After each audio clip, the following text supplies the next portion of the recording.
Before we get started, I want everyone to just close their eyes. By the show of hands, keeping your eyes closed, as some of you are looking at me. By the show of hands, who could tell me what the color of the floor is in this room? Put your hands down. All right, then who could tell me what the color of the ceiling is? All right, put your hands down.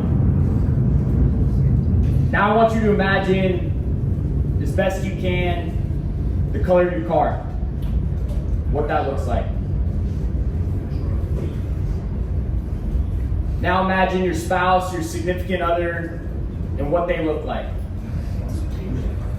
Or your son or your daughter, or someone that you're grateful for. And while keeping your eyes closed, the importance of that is that just a couple of you raised your hands when I asked you what the ceiling looked like or what color it was. Or when I asked you what the color of the floor was, that obviously you've seen for the last 30 or 40 minutes that you've been in here. Not a lot of you could attest to that. But what psychologists have found is that we're visual creatures. We create a world of things that don't matter to things that absolutely matter, and differentiating everything in between. In a normal 24-hour day period, there will be 1 million sensory experiences in your life. And 99.9% of them will be things that you bypass, that you don't look at because they're not important. Because that focus is all about finding out what is important and what isn't. And where that focus goes, I strongly believe that energy flows. And so with that being said, I want everyone to open their eyes. And just thinking about that, I want someone to tell me something that they're grateful for today. What are you grateful for? Got any hands? What are you grateful for? I'm grateful for my family, sir. Sir. Grateful for the Marines. Softball, I got you, sir. No, I'm serious though. I'm grateful for that. Yes, sir. Who else? Marines. What are you grateful for? Yeah, in the back. Grateful for just waking up this morning. I'm grateful for just waking up this morning. Who else? EXO, what are you grateful for? Grateful for today and successful yesterday and a future for tomorrow. Cool, who else? Her. T. Family is happy and healthy. Very grateful for that. So what I've found in a lot of the conversations that I've had recently, and I think trying to drill in of like psychology and sociology that are very important and critical factors in our day-to-day life, both as Marines and as personal and professionals. I think what I've found in a lot of the conversations that I've had and the research that I've done is that gratitude is controlled by the prefrontal cortex. In your mind, like the amygdala and the synapses that happen in your mind for fear, stress, anger, anxiety, and all those different attributes is the same part of your brain that's controlled by gratitude. So waking up in the morning and being grateful to be here, being grateful to be surrounded by these other Marines in the room, be able to celebrate Marine Corps birthday this weekend, 96, everything that comes with that.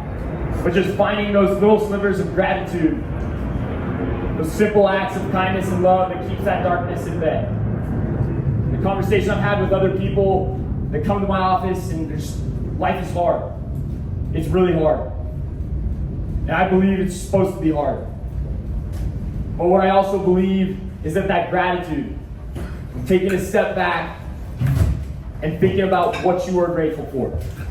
Because there's a lot of damn things to be grateful for in this life.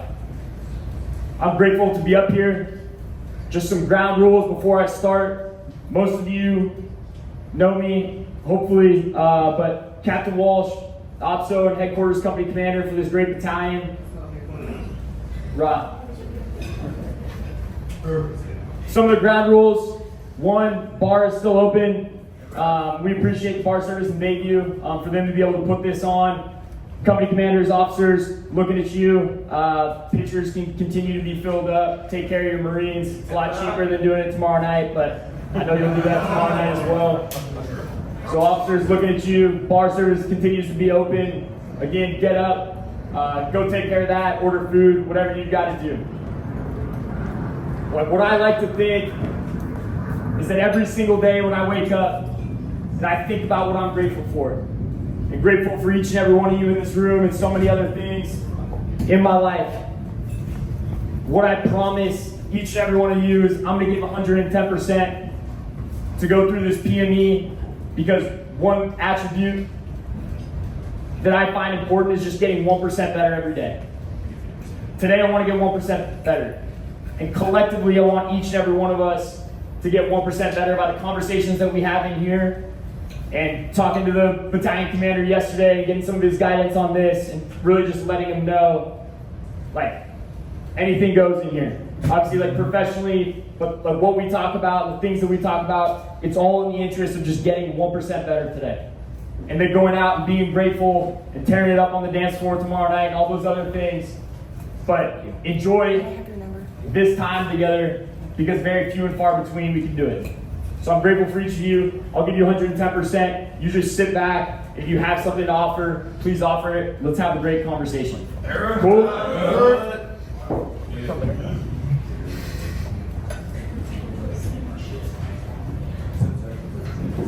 All right, so who out there could give me an example without saying any names? Doesn't have to be on the depot.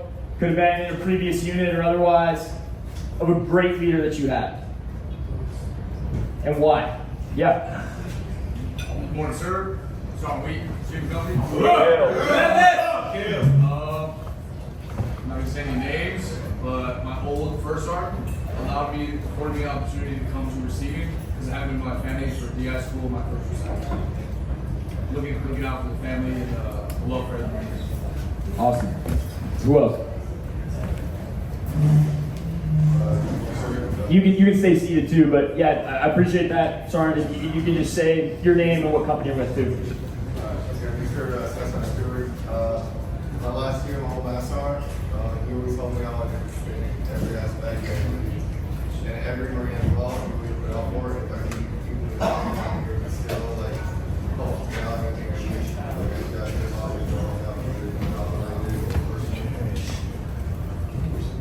Okay, cool. Who else? I got a gunny that old crusty gunny back in the day. I think he exemplified the leadership that I want to attain, what I want to exemplify. He broke his leg while he was in the field with us. Didn't even have to be there helping us out. And after he got his foot casted up, came back to the field to freaking spend the night with his freaking boys. And I think like that kind of leadership by example. Like, yeah, it sucks, he's in pain, but he still wanted to be there with us and help us out whatever we needed. So awesome. All right, then on the other edge of that, who's that bad leader? Definitely without saying any names. And what made them a bad leader in your eyes? Yeah. As a leader, I'm not going to say recommend, but as a leader that anybody under him that they did like really well or they should have deserved an award, that individual should get credit for it and ultimately end up getting the lead.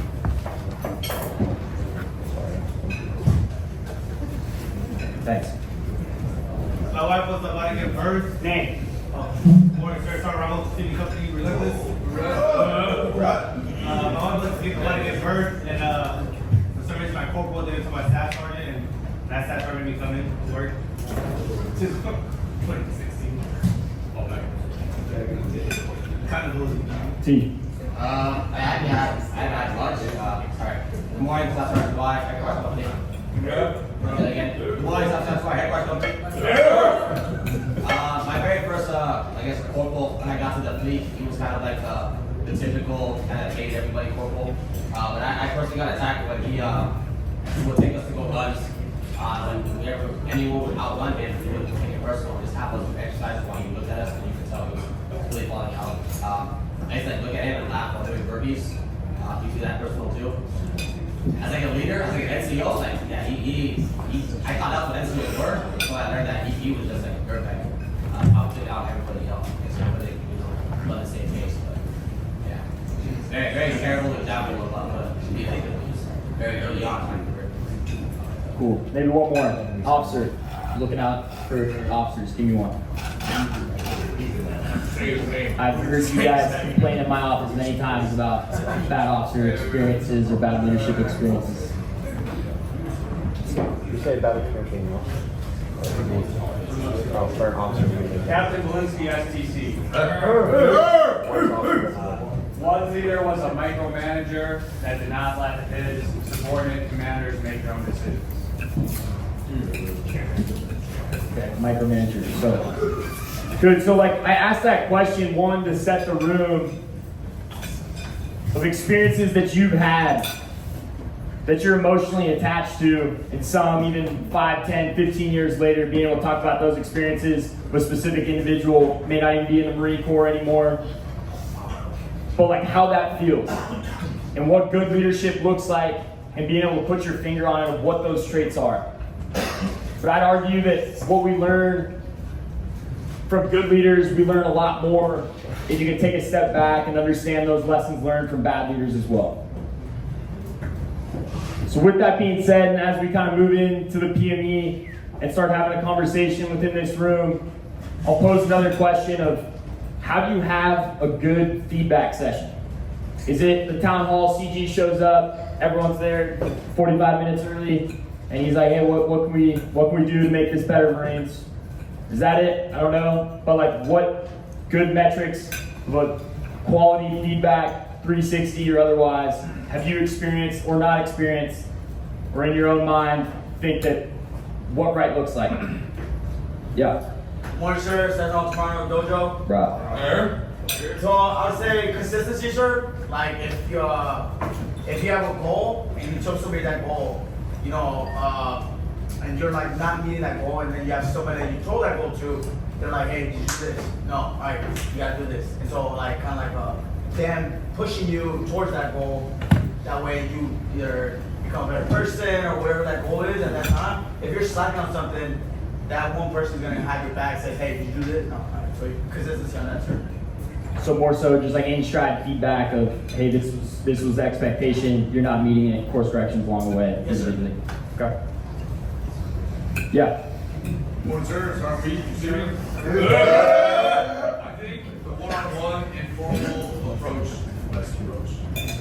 I know you hear about like the shitbag leader or like a really good one, but if you don't know what's broken, you can't fix it. So I think handling at your level before like just, you know, busting mask or whatever, just allowing that person to know like that's what they're doing wrong. And I'm telling you because I care, you know, instead of just going around them and just like doing this. Okay, good. Do you think we do that well as an organization? Especially at receiving companies, you know what I'm saying?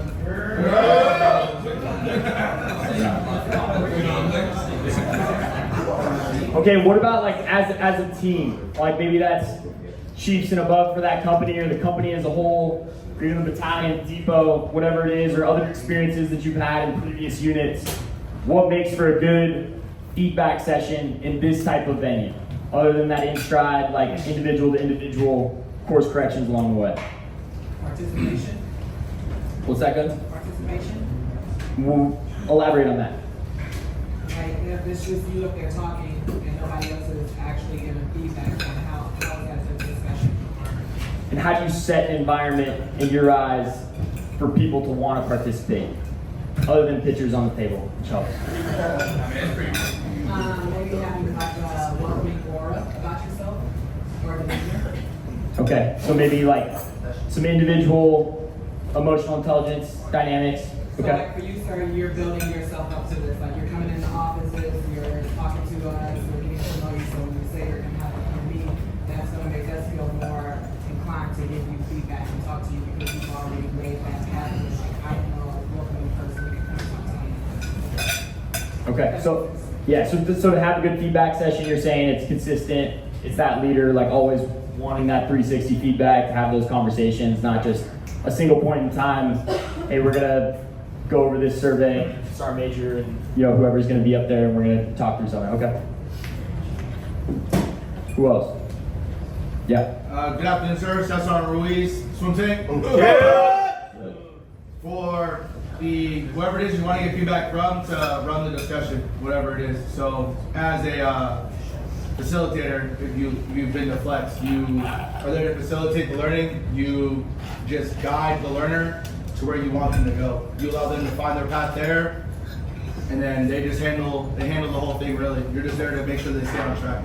So if you're trying to get a specific type of feedback, you're just there to guide us to whatever feedback you're trying to receive, whether it's positive or negative, but you're not trying to coerce us or strong arm us into saying something that you want to hear. You still want that honest opinion. Okay, gotcha. So I think I hear some resounding themes in there that it takes consistency and basically a lack of ego to be able to hear what you need to hear from your Marines. It doesn't come at a single point in time, but comes over time by truly wanting the answers to those questions. So taking a step forward into talking about what maybe makes a good feedback session. What I talk about with my Marines often is, hey, I'm going to have these tenets, these things that I believe in. We're not just going to talk about, hey, what a good feedback session could be. We're going to put it into action. In an environment where everybody is relaxed and can speak their mind, with a battalion commander and a staff that wants to hear that type of stuff. And hopefully it's something that you can take forward into the future, and modify it as you need to. But really, before we get into that, I'm going to talk through, I know there's a little bit of a glare up here, but I'll talk through it. If you got any questions, let me know. But really, so Kim Scott, I don't know if anyone in the room knows who Kim Scott is. She's wrote a lot of business, leadership type books. So she was a C Group executive or COO at Facebook when Sheryl Sandberg was there, basically in the rise in the early 2000s of Facebook. And done a lot of big things in the business world, has different TED Talks about leadership, about team dynamics, and really everything in between. And something that she developed in one of her books called Radical Candor, really the Radical Candor framework that she talks about, is coming up with this graph. And this graph being a facilitator for those types of conversations, but really the specific leaders that we need within those organizations to develop radical candor, and then also what right and wrong looks like. So on this vertical axis, care personally, or essentially this is the give a damn axis. And what I would like to say is the love axis. So at the bottom, obviously, not caring personally, all the way up to caring personally, knowing about that individual's families, what he or her, their true why is, and being able to motivate and inspire them in a specific way. And then on this axis, it's from silence all the way to challenging directly. Silence to challenging directly. And when I talk about that, it's contrary to what we've been taught from a very early age.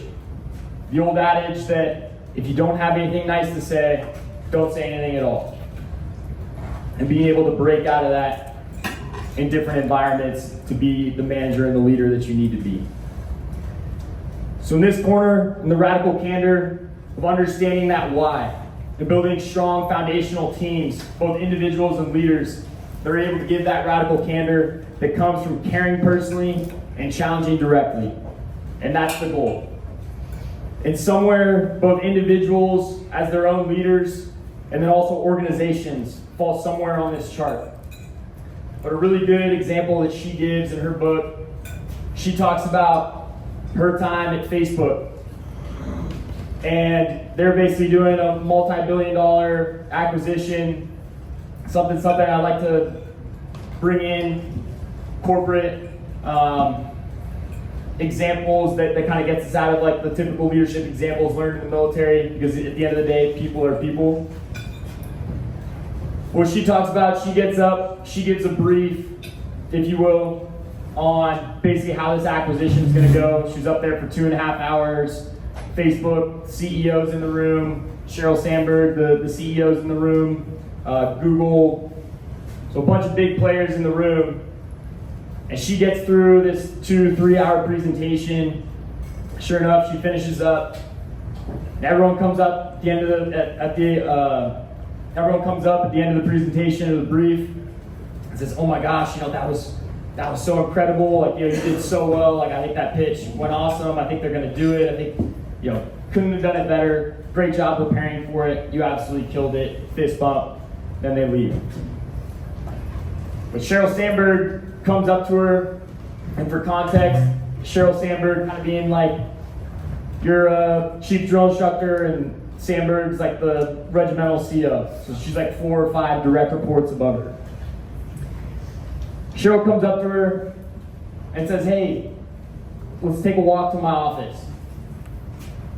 As they start walking, she says, "Hey, these 4 or 5 things was excellent." And she's on a high from, "Oh my gosh, like, I must have killed it. I've gotten all this great feedback."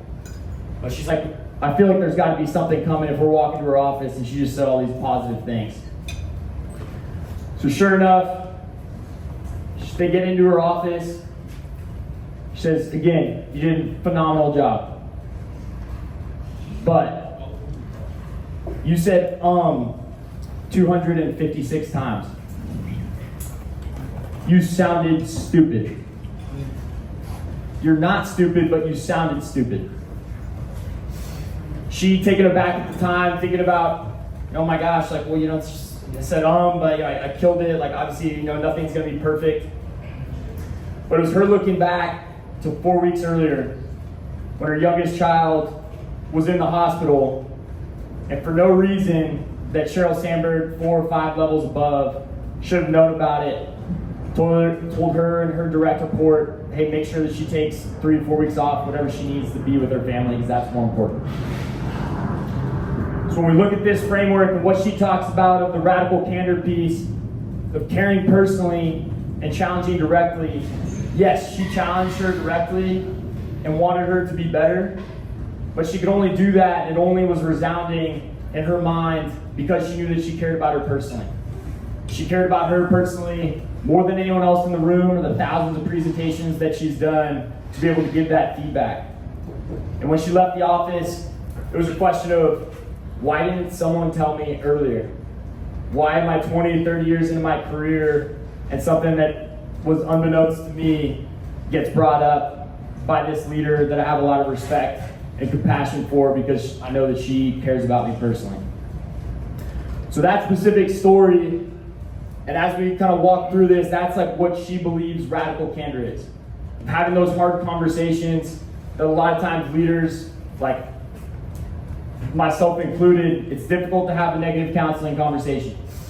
It's difficult to write a fit rep based on the evaluation of an individual when those conversations aren't had. But what radical candor environment creates is a leveling in any room. So whether it's your specific leadership team in your company or your senior drill instructor, creating that environment in your squad bay, and it can be done at all levels. But it takes taking a step back and having the humility to ask for feedback and what she calls and refers to as guidance. So that guidance piece of the radical candor, the obvious box that we just kind of went through, it's very difficult to achieve, both with individuals and organizations. And then coming down here to like the obnoxious aggression, or what she calls the a-hole quadrant. So this quadrant, obviously, many of you probably have people or organizations that come to mind where they'll tell you when something's screwed up. But I think some of the examples I heard in here earlier about bad leadership and them not caring about you having a child, maybe show up to work and not caring about you personally, but they'll be very quick to tell you when something's screwed up. Maybe for their own benefit, maybe for their own award, their own fit rep, whatever it is. But that emotional attachment and being able to see it visually is resounding. Then finally, over here, manipulative insincerity. This is the most rare one that leaders fall into, but it's really just talking poorly behind someone's back, or saying, "Hey, what does that individual think about me?" Or "I don't really like that individual, but I'm not going to confront them about it." And just really talking behind other people's backs. But I'm sure some of you have like some examples with, again, organizations or leaders that fall into that box. And then finally, ruinous empathy. And this is where most leaders and managers fall into. I would say officers are probably the most characteristic of this. Where we care personally about the individual, we want the best for their family, we talk to the staff NCOs, we sit in on FPC meetings, X, Y, and Z, but why was that Marine not talked to about why they're number 20 of 20 in your fit rep profile? And I'm not saying, because that is a very difficult thing to do, of having those conversations. But understanding where you specifically are, where great leaders or bad leaders have fallen out on this matrix, and then understanding what you can do to go forward. Because in that conversation with Cheryl and Kim in that office, it was, I care about you personally, and I love you, but I love you too much to see this and not have a hard conversation with you about how you could be better. And that's exactly why I reached out. Obviously, resources different over there. But I got you a speech coach. They're going to be here tomorrow morning, and we're going to get this fixed because you have unlimited potential. I believe in you, and I have your back. And why in organizations we don't have those types of conversations and provide the resources that we have to those Marines or those recruits or whatever it is by building strong, coherent, dynamic teams that are radically candid. And when I think about this, and again, we'll turn it over and I'm gonna start hearing from you all. My first experience as a series commander, obviously I don't really know what the heck is going on, but my chief drill instructor, it's, just like any officer adage is told, hey, listen to your chief drill instructor, they know all. But my first experience watching BDR for the first time. Right. And that was an experience. But sure enough, that Bobby drill instructor, unsigned, everything that I saw, PT and otherwise, I think he's killing it. He's giving 110%. I don't think he's slept in a week, and I don't really know what's going on, but I think he's doing super well, and he's doing better than any of the other sergeants or staff sergeants that are on their first drill instructor cycle. Sure enough, my chief brings him over after to kind of give feedback. He's like, "Watch this, sir." And I was like, "Okay." I don't know what I'm watching, but we'll see. Pulls the Marine outside, and gives "Hey, you're waddy, you're trash. Get out of my face. Go do it again." And me not really know what the heck was going on at the moment. I was like, "Okay." I don't know. I guess that's She's like, "Well, so this is how I was raised up. Trust me, it's good." I was like, and I think as I've kind of started to look into this, and a lot of the psychological and sociological dynamics of leadership, and thinking back to that situation of, and other people in this room can probably relate of, it was done to me, so I gotta, pay it forward, or whatever that adage is. But in all seriousness, what if the conversation, similar to Cheryl and Kim, was, "Hey, brother, I love you. You are killing it. You're giving 110%. That's that's the toughest barrier because I can't give you effort. I can't give you passion. You have all that. Getting signed off for CPR and all these other things. You were killing it. But hey, these BDR, there's a couple things that we can get cleaned up, and you're gonna be well on your way to getting signed off and taking my spot someday as a chief drill instructor. But what I'm gonna do is, hey, the Trey over in this company that's really good at whatever you're lacking in, I'm gonna have him come over and teach you up on this stuff. I'll come back in a couple nights and make sure that you have what you need. But if there's anything else that you need, let your senior know, and we'll make sure that you've got it to be the best version of yourself personally and professionally on this depot, because I care about you, I love you, and also I know it's your son Ryan's birthday tomorrow. Make sure you get the day off and go spend that with him." I don't know, maybe that conversation, and some of you or a lot of you all in this room that have maybe had similar experiences to that, was wow, I would have wanted to work that much harder, but my chief would show up, and I guess just because it's depot-isms, he slams his clipboard down, and I haven't slept in 4 days, and I don't know what I'm even doing wrong, But wow, that order felt really good to just get a pat on the back and say, hey brother, or Sergeant so-and-so or Staff Sergeant so-and-so, like, you're killing it, like I believe in you, like you're doing a lot good, like, but now it's my time, like as a chief to take that on, or as a senior, whatever it is, and be able to make you better. And these are the resources I'm gonna get you. I'm gonna make sure that you have it if you need anything. Also, I love you, and like I care about you and your family more than you are as a drill instructor. Well, like what that does, and what that does to make an individual tick. And maybe you've had a conversation like that with a leader within this organization, maybe you haven't. But at least in your own way of taking that back of like, wow, okay, so hey, I had that bad leadership example, but that doesn't mean you need to take it forward. Both on the depot and within this organization, because I've had the opportunity to talk at a lot of corporate companies within the San Diego and Southern California region, and I will tell you, I'll typically ask for the environment, whether I'm talking about radical candor or something else. I'll just spend some time talking to the employees. And I'll tell you that people are people. It is no different in the corporate world. It is no different in the government space as it is in the military. People are people. They want to feel loved. They want to feel valued. In conversations I remember having with an executive at Bank of America after a kind of a similar environment to this, and going and talking to one of the employees. His name was Mike, or it escapes me. I said, hey Mike, what do you do here? Do you feel valued? Do you feel loved? He's like, well, I don't know, I gotta meet like these targets, or I'm gonna get fired. And okay, and just kind of hearing that sentiment, but then also going and talking to the leadership team after and saying, hey, tell me about Mike. What does he like to do on the weekends? Does he have a wife? Does he have kids? Okay, I don't know. It's strictly business. I don't know. He just needs to meet his targets. Okay.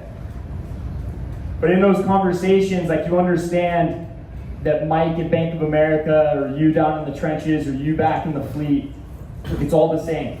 People want to be cared about. They want to be loved, and they want to be told, hey, I believe in you, and I understand that you're going to fail, but at the end of the day, I've got your back when you do. I've got your back when you do. When the last time, like, we've been told that in this room, I don't know how long, but I think organizationally we could do a lot better job. But it's taking time like this and being grateful for what today is, and looking out at this, getting SDA pay, and having your officers buy you beer, everything else. Like, life is good, but being able to take a step back and just talk about these things, like as a team, as a family, and then being able to take that forward, to not let those bad leadership qualities that may have impacted you on into the future. And in that, those little simple acts of kindness and love that we talk about in this room, like, that can carry on. That is legacy. That is impact within this organization, within this depot, within this battalion. So with that being said, someone give me an example of the best senior team you're ever on. You weren't the senior, but you're within a team that was radically candid. In this room, everybody's going through something, and I'm proud and grateful for each and every one of you. So, Staff Sergeant, thank you. And in wrapping this up, again, this takes effort, it takes passion, it takes consistency, and it takes management, it takes leadership. I can talk about this stuff for hours, and typically I'll probe to the room the difference in their eyes between management and leadership. But I'll tell you, like, as it was explained to me by a mentor, the management is getting the mission done at all costs. And your Marines, per the UCMJ, showing up and accomplishing the mission because they have to. But being a leader and leadership of taking that one step forward, of your Marines not doing that because they have to, but because they want to. And each and every one of us has experienced bad management and bad leadership, and focused on being managers in a job tough enough to have 15,671 recruits come to these yellow footprints over the last 12 months, for everything that goes on at the dojo, and baby leave, and everything else. But then leadership of showing up and getting the job done and caring personally and challenging directly for your Marines. For the bad experiences that you've had and they've had, you overcome it together and you have hard conversations and you move the ball forward. In closing, I'll wrap up with a couple things and I'll turn it over to the battalion commander. There was something I was actually talking about with the S1 yesterday. I told him about some raw S1. Hardest working S1 in support battalion and the depot and Marine Corps for sure.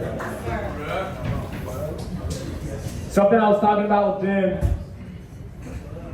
and I'll like often pass by their office and like I constantly like try to give 110% to my Marines because I know like maybe something I do or something I say, they turn around and they pay it forward. And they reach out to their left and to their right and get into that foxhole and fight that fight with those individual brothers and sisters to their left and to their right. So something I was talking about yesterday is like we all have two cups in our life. Who's heard the metaphor, like the synonym of, hey, fill your cup? What does that mean? I'm sure some of you have heard that. Fill your cup, what does that mean? Fill it with what? Give back to yourself. Okay, and what about like people and things in your life? Like family. Has anybody heard that? Fill your cup with family, with friends. Yes. Yeah. So like, so maybe some of us have heard that, and that's like something I subscribe to, right? So like we fill this one cup, and we want to fill that. We want to fill that with memories, with experiences, with loved ones, with our sons, our daughters, the close people in our lives. Experiences at the Marine Corps Ball and otherwise, and times that we'll never forget, and memories that you'll have for a lifetime. But what I've thought about over the years of that metaphor is one that I think about not filling my cup. And when I say don't fill my cup, it's another cup where everything that you say that you're going to do and don't do it, a little more goes in that cup. Maybe in the morning, hey, I was supposed to work out today. I set my alarm, I turned it off. A little goes into that cup.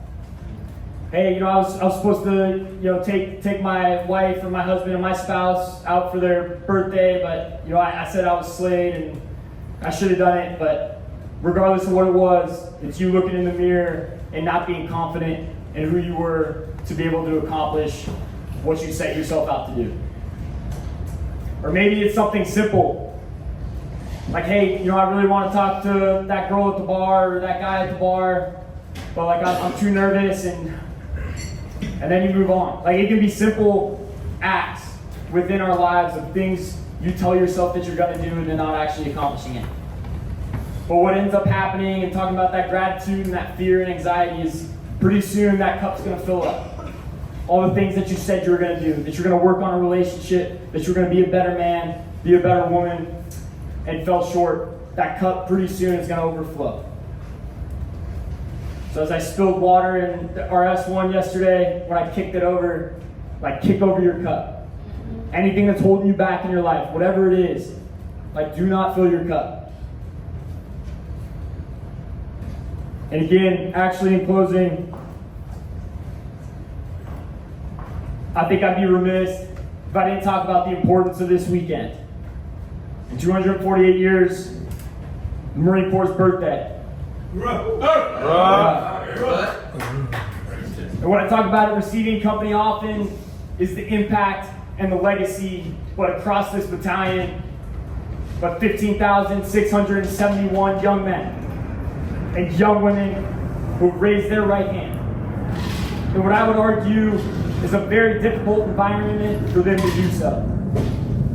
And we might complain about recruiting, we might complain about the quality of the recruits that we're getting, but what I think is so beautiful about that is that these young men and these young women represent the future of our nation and the future of our Corps. For whether we do 4 years or 30 years, we will one day take this cloth off and we'll be bestowing it on them. And I'm proud of each and every one of them, as difficult and frustrating as it might be for you all down in the trenches to be able to handle that on a day-to-day basis. But what we don't often get told enough is that I'm proud of you. I'm proud of each and every one of you. And sometimes all that we need is for somebody to tell us that they believe in us and that they're willing and able to sacrifice in our failures because they are grateful for us and truly grateful, not just by saying it, but by expressing it.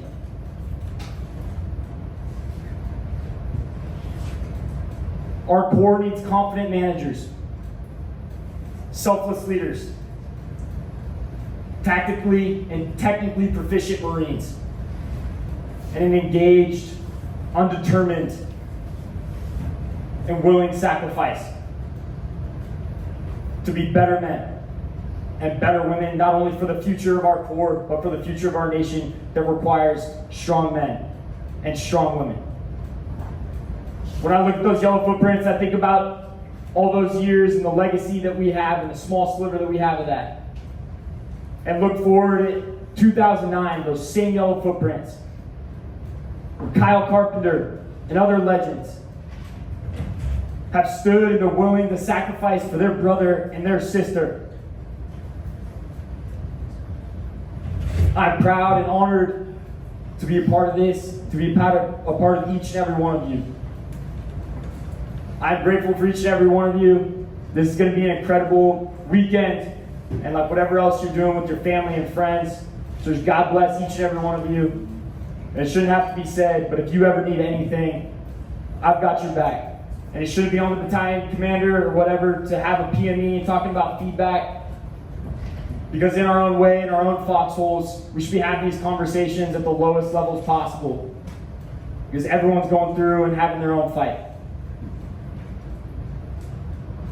But I love each and every one of you. I care about you personally, care about each other personally, challenge each other directly, make the best environment possible for your personal and professional success, and refuse to fill that cup. So God bless, Semper Fidelis. Sir, I'll turn it over to you for closing comments. Right.